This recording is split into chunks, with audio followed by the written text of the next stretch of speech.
கேட்ட வரம் தரும் சவேரியாரே, அழியாத உடல் வரம் பெற்றவரே. இந்த புனிதர் அழியாத அழியாத உடல் வரம் பெற்ற புனிதர். அவர் எவ்வளோ மக்களுக்கு புண்ணியம் செய்திருப்பார் பாருங்கள். நாமும் அவரை பின்பற்றுவோம். சவேரியாரே, எங்களுக்கு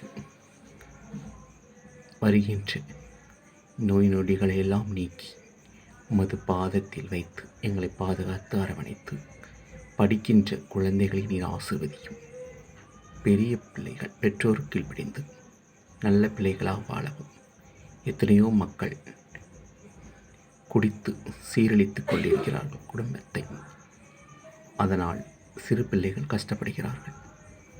அதை ஏறெடுத்து பார்த்து எங்களை நல்வழி நடத்தி இறை ஆசீர் பெற்றிட நீர் எங்களுக்கு அரணும் கோட்டையுமாய் இருந்து எங்களை பாதுகாத்து வழிநடத்தும். படிக்கும் குழந்தைகளை நீர் ஆசீர்வதியும். அவர்கள் நன்கு படித்து ஆசிரியர்கள் கீழ்ப்படிந்து நல்ல பிள்ளைகளாக திகழவும். இந்த வீடியோவை ஷேர் பண்ணுங்கள். இந்த வீடியோவுக்கு சப்ஸ்கிரைப் பண்ணுங்கள். வெற்றியின் சின்னம் சிலுவை கையில் இருக்கிறது. நம் இதயத்தில் இன்னொரு கையை பார்த்தீங்களா? இதயத்தில் கை வச்சுருக்காங்க. மனசு சுத்தமாக இருந்தால் போதும்ட்டு இந்த புனிதரை எடுத்து வைத்திருக்கிறார்.